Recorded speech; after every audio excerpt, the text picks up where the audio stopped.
제가 좋아하는 목사님께서 장자의 말을 좀 인용하시면서 이렇게 말씀하셨습니다. 세상에는 세 가지 소리가 있다. 이렇게 말씀하시면서 첫 번째가 사람의 소리, 그리고 땅의 소리, 하나님의 소리가 있다. 이렇게 말씀하셨습니다. 여러분, 사람의 소리의 특징은 사람의 소리 속에는 뜻이 들어가 있다는 겁니다. 내가 그 사람에게 말할 때 좋은 말이든 나쁜 말이든 그 속에 반드시 사람 속에 있는 뜻이 말 속에 담겨져 있다는 겁니다. 그게 사람의 소리의 특징이라고 말합니다. 땅의 소리는 사람의 소리처럼 뜻이 들어가 있지는 않습니다. 그냥 소리에서 소리로 끝이 납니다. 그렇지만 땅의 소리의 특징은 여러분 대나무 숲 속에 들어가서 대나무 숲 속에 부는 바람 소리, 또 개구리 소리, 참새 소리, 이런 소리 들으면 우리가 마음이 맑아지는 느낌이 듭니다. 우리 마음을 좀 위로하는 느낌도 들 때가 있습니다. 그러니까 땅의 소리는 뜻이 들어가 있지 않고 소리에서 소리로 끝나지만 우리 사람들의 마음을 좀 깨끗하고 청명하게 만드는 역할을 한다고 말합니다. 자, 그리고 이제 하나님의 소리가 있습니다. 여러분, 하나님의 소리의 특징이 뭘까요? 하나님의 소리의 특징은 사람의 소리, 땅의 소리는 누구나 들을 수 있지만 하나님의 소리는 예수님의 말씀으로 의하면 들을 귀 있는 사람만 들을 수 있다는 겁니다. 그래서 예수님이 천국 비밀을 말하면서 하나님 나라의 비유를 말씀하시면서 예수님 뭐라 그러시냐 하면 너희는 듣기는 들어도 깨닫지 못하고 보기는 보아도 알지 못할 것이다. 이렇게 말하면서 예수님 뭐라 그러신 줄 아세요? 너희의 귀는 지금 듣고 있으니 복이 있다. 예수님이 이렇게 말씀하셨어요. 그렇게 여러분, 하나님의 소리는 들을 귀 있는 사람만 들을 수 있다는 거예요. 그러니까 여러분, 들을 귀는 뭡니까? 들을 귀가 있다는 게 뭐냐 하면 관심이 있고 들으려고 하고 하나님의 사랑을 알려고 하는 사람, 거기에 내 마음을 두는 사람한테는 하나님의 음성이 들린다는 겁니다. 아멘. 그러니까 들을 귀라는 것은 다른 게 아닙니다. 특별한 귀가 따로 있는 게 아니라 하나님의 음성을 자꾸 들으려고 하고 하나님의 뜻을 묻는 사람에게는 하나님의 음성이 들려온다는 겁니다. 아멘이시죠? 참 좋습니다.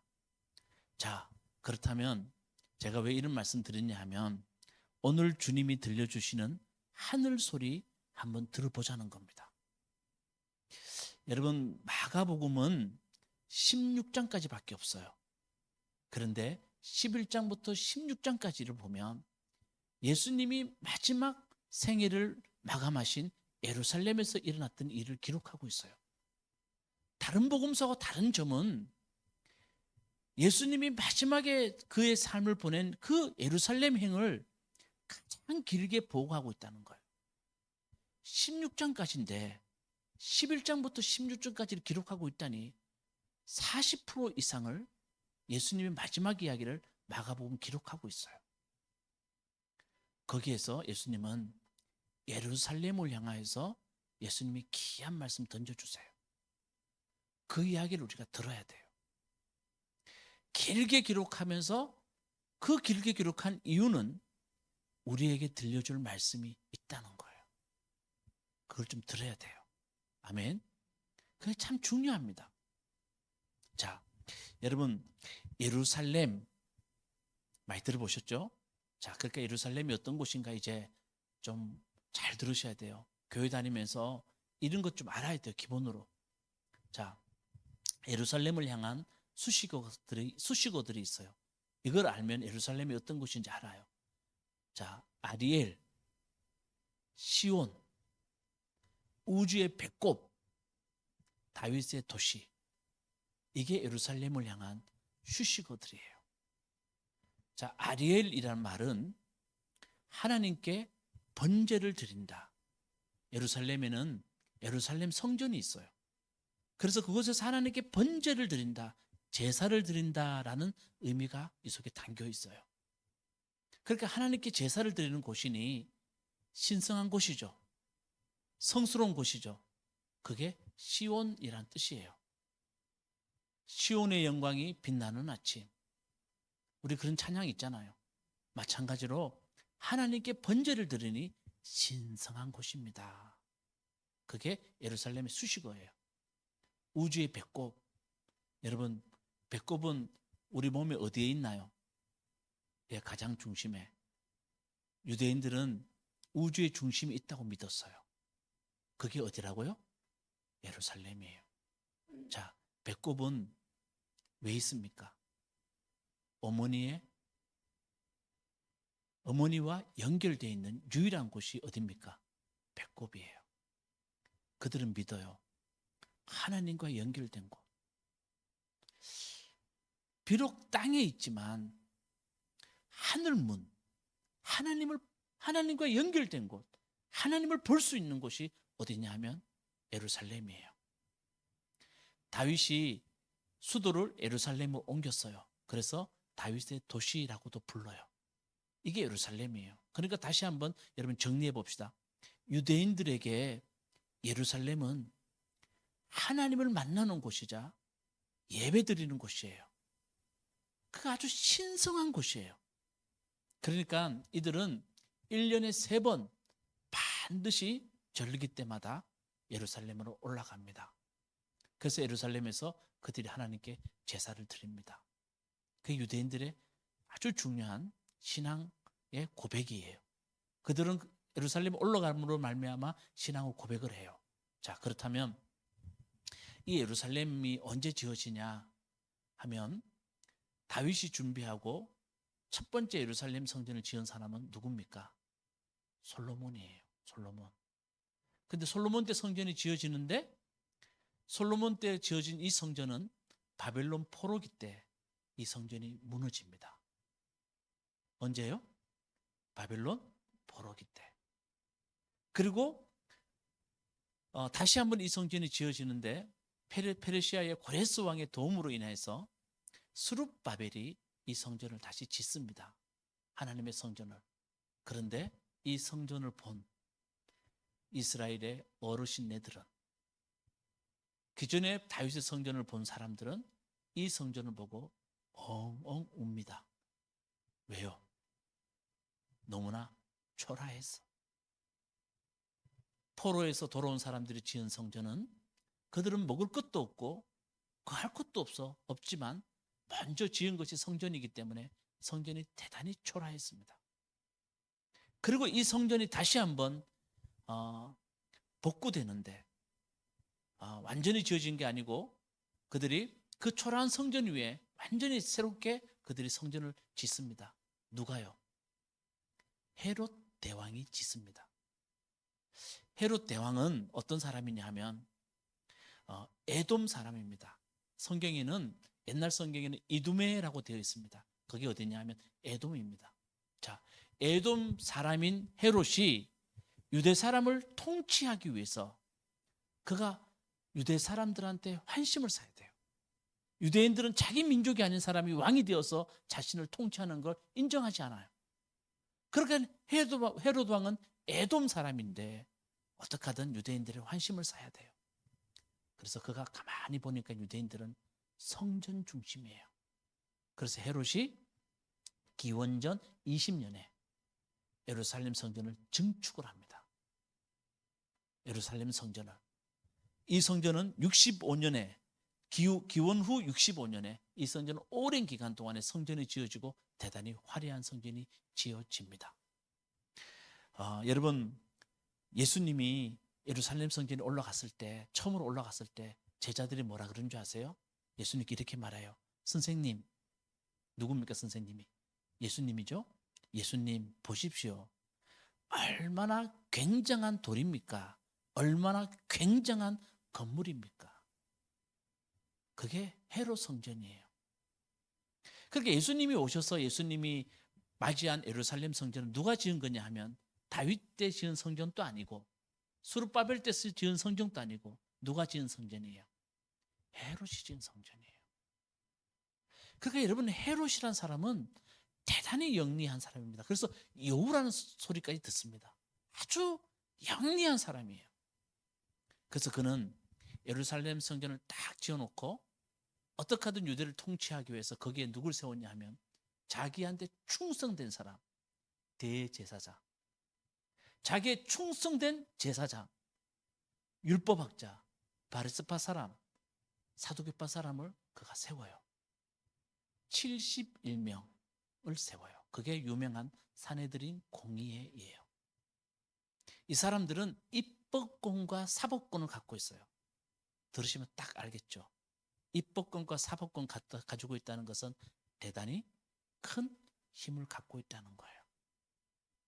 헤롯은 그들에게 그 권위를 주면서 그들과 함께 유대를 통치해요. 그러니까 여러분, 유대인들은 대단히 종교성이 있어요. 이해되시죠?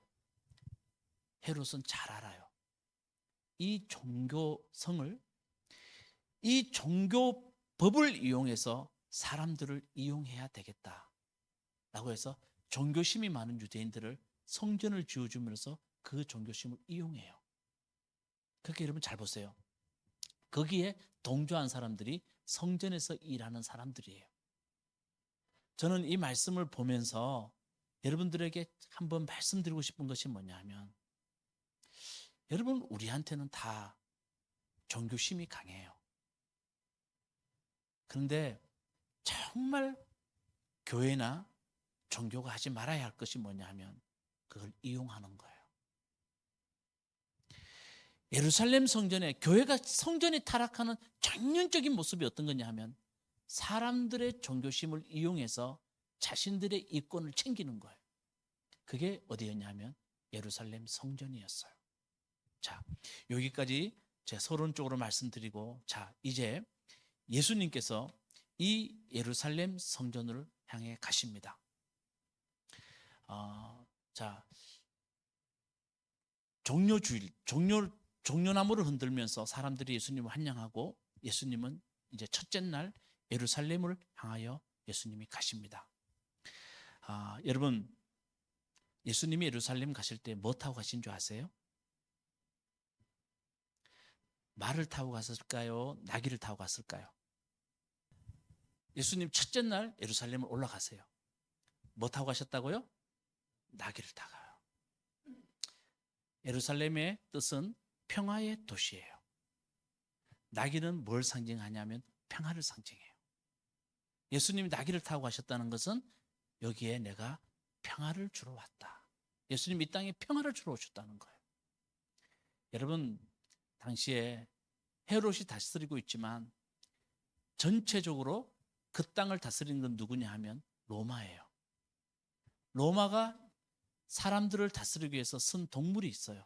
그게 뭘까요, 민철 지사님? 로마 사람들이 타고 다니는 게 뭘까요? 말이죠. 그래서 말은 전쟁을 상징해요. 예수님은 말을 안 타세요. 나귀를 타세요. 천천히 가지만 나귀를 타세요. 그리고 예루살렘을 한 바퀴 삥 둘러봐요. 뭔가가 긴장되는 순간이에요. 예수님 아무 말도 하지 않습니다. 처음 가신 예루살렘을 한번 쭉 돌아보세요. 그리고 예수님은 베다니로 가십니다. 첫째 날입니다. 저는 말씀을 묵상하면서 베다니로 가신 예수님은 대단히 고뇌 가운데 있었을 것이다. 왜? 그 다음날 일어날 일들을 우리가 보면. 자, 다음날 예수님이 다시 예루살렘으로 올라가십니다. 다음날 예루살렘으로 올라가시는 예수님의 모습을 성경은 이렇게 기록하고 있습니다. 자, 11장 12절 말씀, 우리 다 같이 11장 12절 말씀 읽어보도록 하겠습니다. 시작. 이튿날 그들이 베다니를 떠나갈 때에 예수께서 뭐 하셨다고요? 시장하셨다. 자, 다음날 예루살렘에서 어마어마한 일을 행하실 예수님을 성경은 표현할 때 예수님의 다른 모습, 예수님은 얼굴에서는 비장함이 묻어났다. 예수님은 뭐 옷을 어떻게 입었다는 표현하지 않고요. 예수님이 어떻다고요? 시장하셨다. 뭘 의미할까요? 예루살렘은 사람들의 목마름, 배고픔을 채워주지 못하는 곳이었다. 그걸 예수님의 배고픔으로 은유적으로 말하고 있는 겁니다. 하나님 앞에 나와서 우리 하나님의 사랑으로 채우려고 하는 사람들의 그 마음, 그 목마름과 배고픔, 그 기갈을 채워주지 못한 곳이 바로 예루살렘이었다라는 것을 말하고 있다는 겁니다. 그리고 예루살렘에 예수님이 올라가십니다. 그리고 예루살렘이 얼마나 타락한 곳인지, 예수님은 그 예루살렘이 얼마나 타락한 곳인가에 대해서 성경은 잘 기록하고 있습니다. 자, 우리 11장 15절 말씀, 16절 말씀 우리 다 같이 읽어보도록 하겠습니다. 15절 16절 말씀 시작. 그들은 예루살렘에 들어갔다. 예수께서 성전에 들어가셔서 성전 뜰에서 팔고 사는 사람들을 내어 쫓으시면서 돈을 바꿔 주는 사람들의 상과 비둘기 파는 사람들의 의자를 둘러부시고 성전 뜰을 가로질러 물건을 나르는 것을 금하셨다. 자, 이제 저 좀 보세요. 이게 얼마나 대단한 일인지 여러분 궁금하지 않아요? 왜 성전에서 물건 파는 사람들이 있을까요?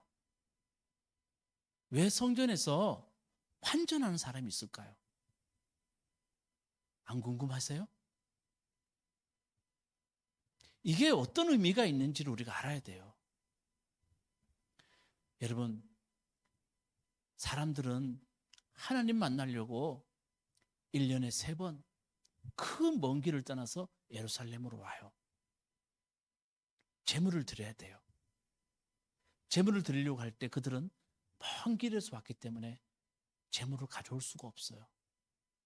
그들은 성전에 와서 제사장의 길은, 내가 만약에 양을 하나님께 드리고 싶으면 제사장이 그린 기른 양, 거기는 도장이 꽝 찍혀 있어요.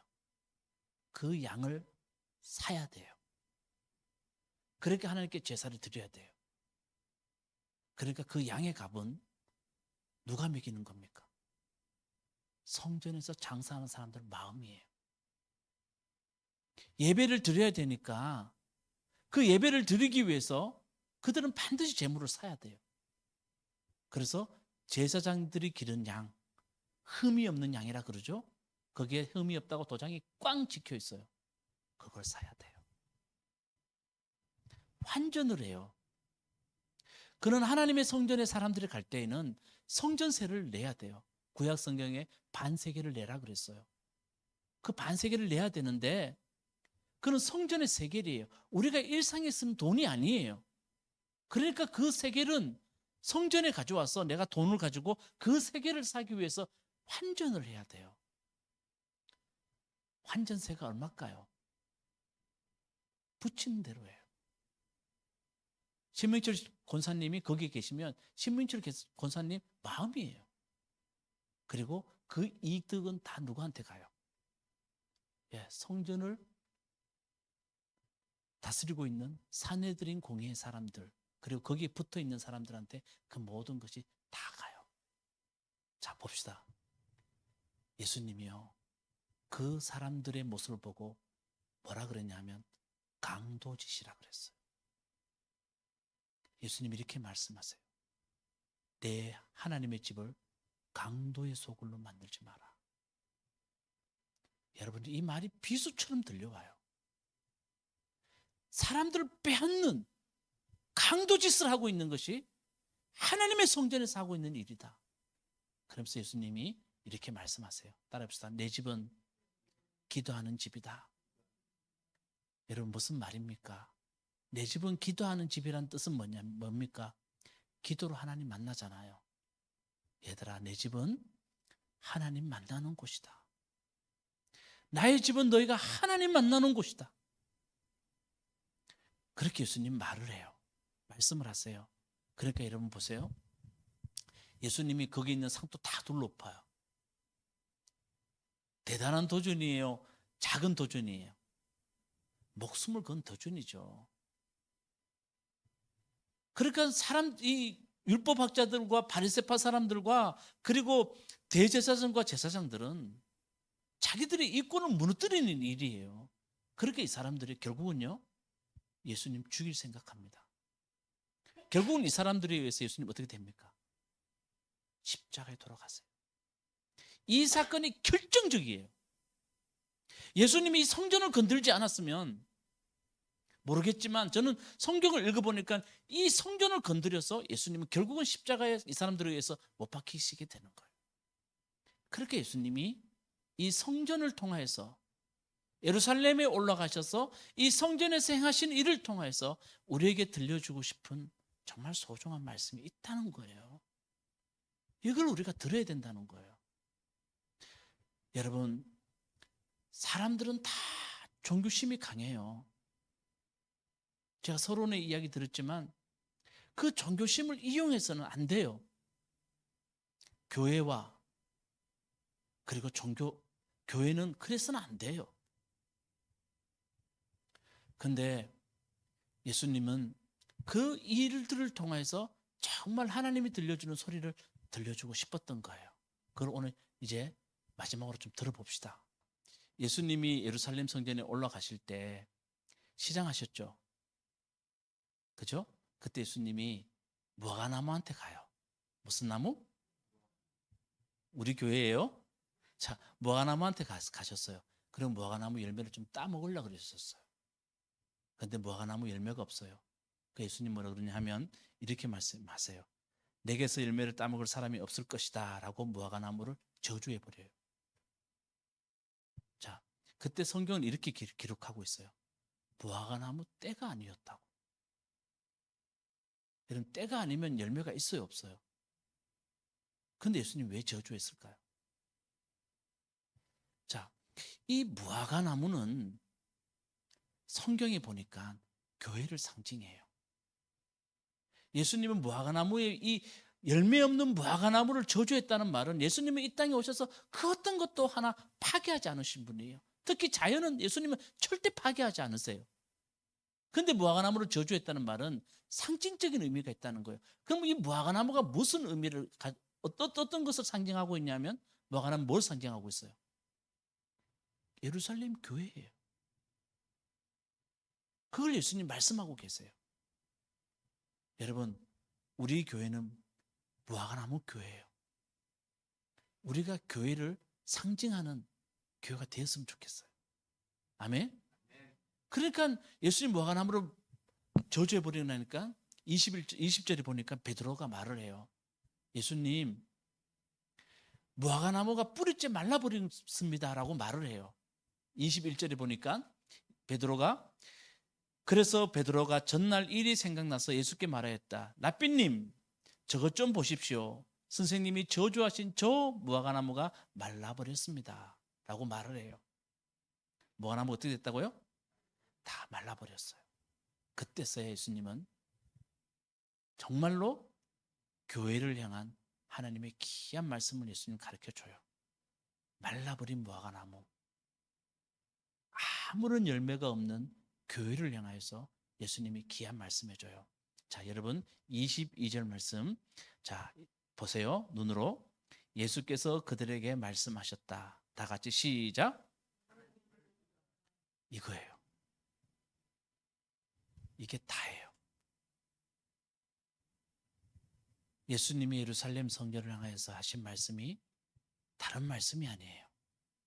뭐라고요? 여러분, 정말 잠시 지나가는 말씀으로 듣지 마시고 꼭 오늘 이 말씀 믿으세요. 여러분, 교회 안에 참 종교적 행위가 많아요. 여러 가지 종교적 행사도 많아요. 근데 예수님이 교회를 향해서 우리에게 들려주시는 말씀은 뭐냐면 하나님을 어떻게 해요? 믿으라는 거예요. 여러분, 자, 하나님 진짜 믿고 계세요? 아, 진짜 믿냐고요? 이게 여러분들에게 정말 질문이 돼야 돼요. 예수님이 우리에게 정말 질문하시고 우리에게 말씀하세요. 다른 거 요구하지 않으세요. 내가 진짜 하나님 믿고 있냐? 이걸 질문하세요. 자, 여러분, 하나님 믿는다는 것이 무엇입니까? 한번 지금 여러분 스스로가 대답해 보세요. 하나님 믿는 게 뭐예요? 뭘 것 같아요? 자, 이제 고개를 들고 제 질문 안 할게요. 그냥 걱정하지 마시고 들어보세요. 하나님 믿는 게 뭘까? 우리 민지 집사님, 나 하나님 믿어 라고 말하잖아요. 그럼 이렇게 생각하면 돼요. 나는 하나님 사랑을 믿어요. 이거예요. 내가 성경 아무리 읽어봐도 하나님 믿으란 말은 여러분들에게 요약해서 여러분을 말씀드리면 하나님의 사랑이 나에게 있어요. 하나님 나 안 버렸어요. 하나님의 사랑이 나에게 깊이 역사하고 계세요. 그걸 믿는 거예요. 근데 저 보세요. 왜 못 믿어요? 왜 안 믿어져요?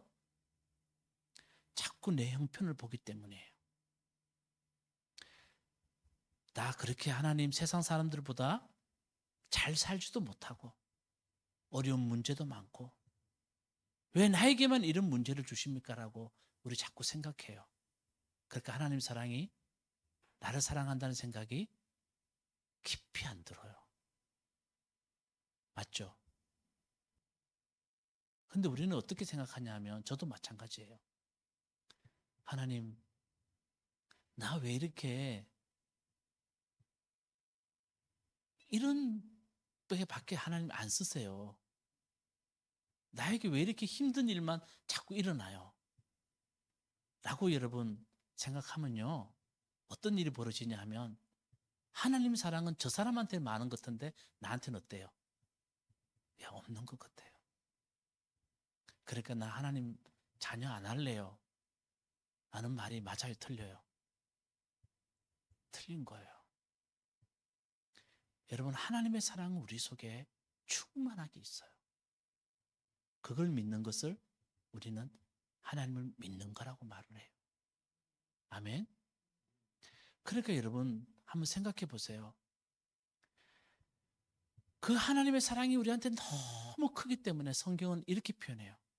어떻게 하면 이 사랑을 사람들에게 알아듣게 표현할까? 그걸 은유적으로 표현한 것이 하나님은 우리 아버지고 우리는 뭐요? 자녀. 은유적으로 표현한 거예요. 그 사랑을 이야기하기 위해서. 어제 우리 옆에 있는 교회 사모님이 우리 애들 주라고 동화를 줬어요. 그 동화책을 이렇게 가져오는데 그게 안데르센의 미운 오리 새끼라는 그 동화가 있더라고요. 근데 여러분 그 동화 혹시 그 이야기 아세요? 알죠? 어미 오리가 알을 품어요. 근데 이상하게 큰 알이 하나 있어요. 근데 그 알을 품고 난 뒤에 먼저 작은 알들이 부화하고 큰 알은 늦게 부화해요. 근데 늦게 부화했는데 거기서 톡 튀어나온 새끼가 뭐예요? 미운 오리 새끼예요. 아시죠? 그런데 이 미운 오리 새끼를 다른 오리들이 미워하잖아요. 너무 크고 우리가 다르다고. 그러니까 이 미운 오리 새끼는 너무 힘들어요. 밥을 주는 하녀도 다른 오리들은 좋아하는데 자기만 다르다고 미워해요. 그래서 미운 오리 새끼한테 엄마가 자꾸 보살펴 주다가 사람들이 다 미워하고 다른 형제들도 미워하니까 어느 날 그래 얘는 좀 없어졌으면 좋겠다. 엄마 마음에도 그 생각이 들잖아요. 그 마음을 아는 미운 오리 새끼는 집을 나와요. 그리고 다른 집에 가요. 할머니가 와, 큰 오리네. 큰 오리니까 큰 알을 낳겠네. 하고 할머니가 이 또 오리를 보살피잖아요. 그런데 그 집에 있는 닭과 고양이가 다르다고. 사랑 독차지한다고 막 박해를 해요. 막 미워해요. 그래서 결국 미운 오리 새끼는 집을 또 나와요. 그리고 슬피 그는 너무너무 슬퍼서 하늘을 쳐다봐요. 하늘에 뭐가 날라요? 하얀 새들이 멋있게 날라요. 이야, 나도 저렇게 한번 날라봤으면 좋겠다. 눈물을 흘리며 저걸 쳐다봐요. 그러다가 겨울에 흰 백조 3마리가 날라오잖아요. 그리고 자기가 너무 멋있다 하고 자기가 냇물에 자기를 비춰봤어요. 누구예요? 백조예요. 와, 나는 미운 오리 새끼가 아니었구나. 백조였구나. 그리고 어떻게 해요? 하늘을 날아가요. 여러분 아시죠? 이 이야기? 여러분 우리는 땅만 쳐다보고 날지 못하는, 땅에 묶여 사는 오리가 아니에요. 우리는 하늘 향해서 날아갈 수 있는, 하나님 가까이 갈 수 있는 백조 같은 하나님의 자녀예요. 아멘. 하나님의 사랑이 우리에게 충만한 하나님의 자녀예요. 이거 믿는 거예요. 여러분, 제가 여러 번 말씀드렸습니다. 사방이 막혀 있어요. 옆을 보면 빠져나갈 구멍이 없고 다 막혀 있어요. 여러 번 말씀드렸지만 사방이 막혀 있을 때 어디 보라고요? 하늘은 열려 있어요. 하나님의 자녀라는 걸 깨달으라는 말씀을 이렇게 말을 해요. 자꾸 땅에 매여 있으면 하늘을 알지 못해요. 나에게는 왜 이런 일들이 일어나냐 하면서 자꾸 땅만 쳐다봐요. 그러면 하늘을 볼 수가 없고 하늘 날아갈 수가 없어요. 우리는 하나님의 자녀라는 사실을 믿으라는 거예요. 그게 하나님 말씀이에요. 예수님 우리에게 이 말씀을 던져주시는 거예요. 제발 너의 형편만 보고 너의 삶에 일어나는 일들만 보고 나에게는 왜 하나님의 사랑이 없을까를 말하지 말고 진짜 하나님 믿으라는 거예요. 아멘. 자, 그 다음에 예수님이 이렇게 말씀하십니다. 여러분 우리 22절 말씀, 23절 말씀 같이 읽어볼까요? 시작. 내가 진정으로 너에게 말한다. 누구든지 이 산더러 번쩍 들어서 바다에 빠져라 하고 말하고 마음에 의심하지 않고 말한 대로 될 것을 믿으면 그대로 이루어질 것이다. 자, 여러분 하나님을 믿는다는 것은 하나님을 신뢰하는 거예요. 아멘. 자, 여러분 이 산더러 번쩍 들려서 바다에 빠지라고 하면 그대로 된대요. 자, 믿을 수 있는 사람 손 들어보세요. 사모님 못 믿어요? 남편하고 사는데? 자, 무슨 말일까요 이게? 아니 이 말씀대로 믿으라잖아요. 그렇죠, 민철 집사님? 자, 그러면 산더러 바다에 빠지게 하는 능력이 우리한테 있어요, 없어요? 없죠? 인정하시죠? 아멘. 인간은 누구에게나 한계가 다 있다는 말입니다. 산을 옮길 만한 여러분 능력이 있어요, 없어요? 없어요. 한계가 다 있어요. 그거 인정하는 거예요. 신앙은 자기의 삶의 한계를 인정하는 데부터 신앙은 시작돼요. 여러분, 나는 뭐든지 할 수 있어요. 기도하면 뭐든지 할 수 있어요 하는 사람들 보면요, 믿음 진짜 없어요. 저는 한 번도 하나님 의심한 적 없어요. 여러분 그 사람 많이 의심하시기 바라겠습니다. 절대 그런 일은 없어요. 정말 제가 절대란 말을 넣을 수밖에 없어요. 여러분 사람은 자기 한계를 알아야 돼요. 아멘.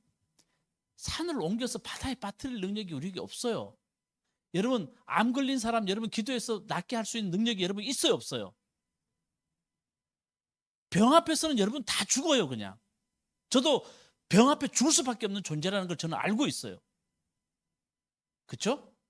그러면 여러분 어떻게 하면 되느냐? 이 산을 옮길 수 있는 분이 나에게 있다는 거, 인간의 한계를 뛰어넘어서 움직일 수 있는 분이 있다는 걸 믿으시는 겁니다. 아멘. 그분을 믿는 것이 뭐냐 하면, 그분을 믿는 사람이 하는 게 뭐냐 하면, 자 24절 말씀 우리 다 같이 읽어봅시다. 시작. 그럼 나는 너에게 말한다. 너희가 기도하면서 구한 것은 무엇이든지 이미 그것을 받은 줄로 믿어라. 그리하면 너에게 그대로 이루어질 것이다. 자, 나는 할 수 없는데 하나님은 할 수 있습니다라고 하는 사람들이 하는 행동이 있어요. 그게 뭐라고요? 뭐요? 기도. 아멘. 기도예요. 겸아 기도예요. 기도해야 안 해요. 예, 기도예요, 기도. 자, 그러면 제가 이제 간단하게 말씀 정리하고 마칠게요. 여러분, 기도는 하나님과 가까이 가는 거예요. 근데 기도하면 다 받은 줄로 믿으래요. 여러분, 기도하면 다 받았어요? 이런 말들을 들으면 남 이야기 같잖아요. 그러니까 이런 기도하면 다 받았다는 사람이 간증하면 은혜가 되는데 그 은혜 앞에서 아멘하고 집에 돌아오면 허전하잖아요. 나는 왜 안 되나? 그렇잖아요. 그러니까 여러분 이게 중요해요. 하나님이 신뢰한다는 것은 산을 들어서 바다에 빠뜨리는 믿음이라는데 그 믿음은 기도하면 다 이루어지는 믿음이라는 것을 우리에게 가르쳐 주는 거예요. 예수님은 지금. 맞죠? 자, 제가 한번 예를 들어 볼게요. 여러분 다 나이 드신 분들이니까. 자, 여러분 땅 따먹기 했어요, 안 했어요? 이 예는 들어보신 분도 계세요. 땅 따먹기 했어요, 안 했어요? 했죠. 자, 심각합니다. 네모를 그려놓고 이쪽 핀 사람, 이쪽 핀 사람 이렇게 그려놓고 병뚜껑으로 톡 칩니다. 그렇죠? 그리고 가는 것이 이렇게 해서 돌아와야 됩니다. 맞죠?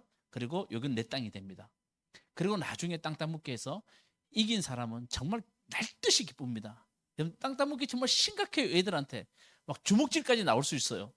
그렇죠? 그래서 심각하고 진 사람은 심각하고 이긴 사람은 날듯이 기뻐요. 자, 그게 내 땅이에요. 언제 없어지냐 하면 여러분 잘 아시죠? 엄마가 밥 먹으러 오라 하면 다 소용없어요. 다 지우고 가요. 근데 그게 내 땅이라고 지키고 있는 사람은 등신이 바보예요. 둘 다 해요. 그렇죠? 마찬가지예요, 여러분. 제가 왜 이 말씀 드리냐 하면 여러분 하나님께 가까이 가면 하나님과 더 내가 친밀하게 사귀고 하나님 신뢰하다 보면 내가 그때 구한 것들이 정말 쓸데없는 거라는 걸 좀 느낄 때가 많을까요? 적을까요? 많아요. 야, 그거 그렇게 중요하지 않았는데 그게 내가 목숨을 걸 만큼 심각하지 않았는데 하나님 가까이 가니까 이미 하나님이 다 알고 계셨고 그것을 통해서 나에게 행하실 계획들이 다 있었다는 거예요. 너무 심각하지 않았다는 거예요. 그러니까 여러분 하나님 가까이 가니까 예수님 하는 말이 하나님을 신뢰하며 하나님을 믿으니까 다 그냥 아무것도 아니고 그것은 다 하나님이 이루어진 일들이라는 것을 알아요. 깨달아요. 자, 다 받은 줄로 믿어라. 아멘? 그런 거예요. 자, 여러분 저는 우리 무화과나무 교회가 정말 하나님을 믿는 교회가 됐으면 좋겠어요. 교회는 무화과나무는 교회를 상징해요. 제가 이 종료주일날 여러분께 말씀드리고 싶은 것은 다른 것 아니에요. 예수님 고난 당했으니까 우리가 그 고난을 생각하자.